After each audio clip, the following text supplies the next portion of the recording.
Bienvenidos a este nuevo vídeo en el que vamos a comenzar con el segundo tema de la asignatura de álgebra. Vamos a estudiar matrices y determinantes y vamos a comenzar dando una definición formal y rigurosa de lo que es una matriz y vamos a enumerar algunos tipos de operaciones especiales y definir ciertas operaciones como la traza, la conjugación y la transposición. Bien, entonces, ¿cómo definimos una matriz? Pues definimos una matriz de tamaño m por n, donde m y n son enteros positivos, como una tabla rectangular que contiene m por n escalares pertenecientes al cuerpo K, que se disponen con la notación que se indica en la diapositiva, ¿no? Entonces, ahora, para denotar los elementos o entradas de la matriz, si utilizamos la notación A mayúscula para denotar, para nombrar una matriz, para los elementos solemos utilizar A minúscula con subíndices i, j, donde representa la fila donde se encuentra el elemento A y j, representa la columna donde se encuentra cada una de las entradas de la matriz, ¿no? Otra notación equivalente es la A mayúscula con la que se denota la matriz entre paréntesis con subíndices i, j. Aquí tenemos algunos ejemplos, ¿no? Tenemos dos matrices A y B reales. A es una matriz cuadrada, B es una matriz rectangular. C es un vector columna formado por entradas complejas, ¿no? Entonces, bueno, aquí tenemos algún ejemplo de notación también. Por ejemplo, tenemos que, bueno, A está formada por dos filas y dos columnas, B está formada por tres columnas y dos filas, C, que es un vector columna, está formada por una columna y cuatro filas. Y bueno, véase a modo de ejemplo que el elemento A sub 1, 1 es igual a cero, el elemento B sub 2, 3, fila 2, columna tercera es igual a 9 y que el elemento 1, 1, primera fila, primera columna de la matriz C es igual al número 2 más 1 medio i. Vale, ahora, dada una matriz A cualquiera, definimos sus filas y sus columnas. A su fila yésima, a la fila yésima de la matriz A, la denotamos como F sub i de A, y a la columna jésima de una matriz cualquiera la denotamos como C sub j de A. Bueno, aquí tenemos algún ejemplo. Tenemos una determinada matriz B que contiene dos filas y tres columnas. Entonces ahí se muestran las dos filas de la matriz, dos vectores fila B sub 1 perdón, F sub 1 y F sub 2, y los tres vectores columna que representan las tres columnas de B, que son C sub 1, C sub 2 y C sub 3. Vale, ahora vamos a decir que una matriz es cuadrada de orden n cuando tiene igual número de filas y de columnas, ambos coincidentes con n, ¿no? Ambos iguales a n. Y definimos la matriz identidad o matriz unidad como aquella matriz cuadrada cuyos elementos son todos ellos iguales a cero menos los elementos presentes en la diagonal principal, que son todos ellos iguales a 1. A la matriz identidad la denotamos con la letra I. Bueno, aquí tenemos un ejemplo de, bueno, son las mismas tres matrices de antes, del ejemplo anterior. Entonces, tenemos que A es cuadrada de orden 2 y B y C son matrices rectangulares, es decir, no cuadradas. Ahora definimos la tercera transpuesta de una matriz.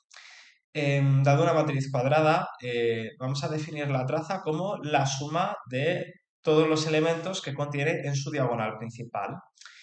Y definimos la transpuesta de una matriz como aquella matriz obtenida a partir de A intercambiando las filas por las columnas. Aquí tenemos varios ejemplos, ¿no? Por ejemplo, la traza de la matriz A que hemos visto antes es igual a la suma de los elementos en la diagonal principal, 0 más 3 igual a 3. La matriz B es una matriz 2 por 3, su transpuesta será una matriz 3 por 2, cuyas columnas serán iguales a las filas de B, ¿no?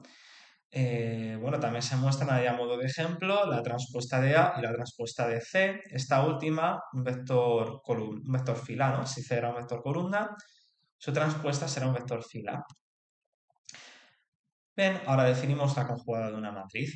Se define la conjugada de una matriz y se denota como A mayúscula barra, como aquella matriz cuyos elementos son los conjugados de los de A. Es decir, es una matriz obtenida conjugando todos los elementos de la matriz A.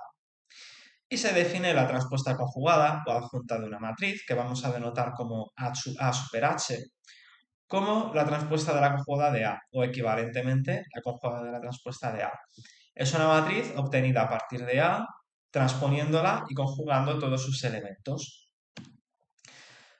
Aquí tenemos una matriz A rectangular y de entradas complejas y se muestra tanto la conjugada de A, que se obtiene conjugando los elementos de A, como la transpuesta conjugada de A, que se obtiene transponiendo y conjugando todos los elementos de A, ¿no?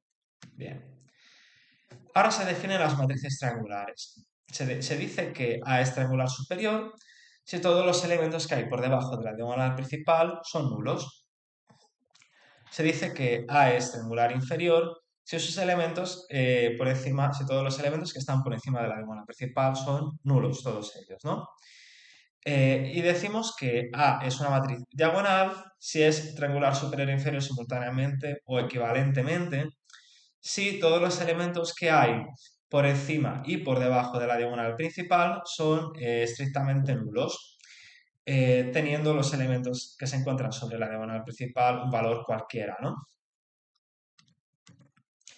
Aquí hay tres ejemplos, ¿no? Tenemos una matriz triangular superior, entonces véase que los elementos que se encuentran sobre la diagonal principal y todos los que se encuentran por encima de ella pueden tener cualquier valor, mientras que los elementos que se encuentran por debajo de la diagonal principal son estrictamente nulos.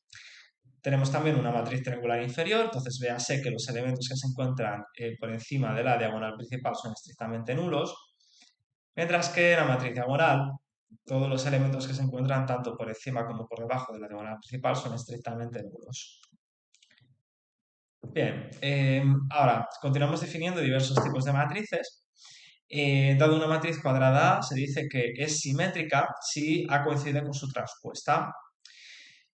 Una matriz se dice antisimétrica, una matriz cuadrada decimos que es antisimétrica si A coincide con el opuesto de su transpuesta, o dicho de otra forma, si la transpuesta de A coincide con su opuesta. Una matriz se dice hermítica, matriz cuadrada se dice hermítica si coincide con su transpuesta conjugada. Y si una matriz cuadrada A coincide con el opuesto de su transpuesta conjugada, o dicho de otra forma, si la transpuesta conjugada de A coincide con su opuesto, entonces se dice que es antihermítica. Aquí tenemos ejemplos de todas estas matrices. Entonces, tenemos en primer lugar un ejemplo de una matriz simétrica. Entonces, se ve que para que una matriz sea simétrica, pues todos los elementos que se encuentran por encima de la diagonal principal tienen que ser iguales, 2 a 2, a los elementos que se encuentran por debajo de la diagonal principal. En una matriz antisimétrica tenemos dos características fundamentales, ¿no? En primer lugar, todos los elementos que se encuentran sobre la diagonal principal son estrictamente nulos, mientras que los elementos que se encuentran por debajo de la diagonal principal son los opuestos de los elementos que se encuentran por encima de la diagonal principal, ¿no? 2 a 2. Ahora, las matrices hermíticas se caracterizan por lo siguiente. Los elementos que se encuentran sobre la diagonal principal tienen que ser estrictamente reales, es decir, tienen que tener todos parte real, parte imaginaria nula. Y hay un error ahí, ¿vale? Ese 3 más sí, el elemento 3 de C, ese elemento, esa matriz no podría ser hermítica, ¿de acuerdo? Tendría que ser un número real ese elemento, ¿no? Luego lo corrijo. Mientras que, fijaos que los elementos que se encuentran tanto por encima, los elementos que se encuentran por encima de la diagonal principal son los conjugados de los elementos que se encuentran por debajo de la diagonal principal, ¿no? 2 a 2, son conjugados los unos respecto a los otros 2 a 2. Y ahora, la matriz antihermítica se caracteriza porque los elementos que se encuentran en la diagonal principal son estrictamente nulos, mientras que los elementos que se encuentran por debajo de la diagonal principal, fíjense que las partes imaginarias son iguales, ¿de acuerdo? 2 a 2 respecto a los elementos que están por encima de la diagonal principal, mientras que las partes reales son las opuestas de los elementos que se encuentran por encima de la diagonal principal, ¿no? Bien, bueno, con esto pensaba que todavía había algunas diapositivas más. Con esto termina esta presentación del apartado 2.1 y continuaremos con el apartado 2.2.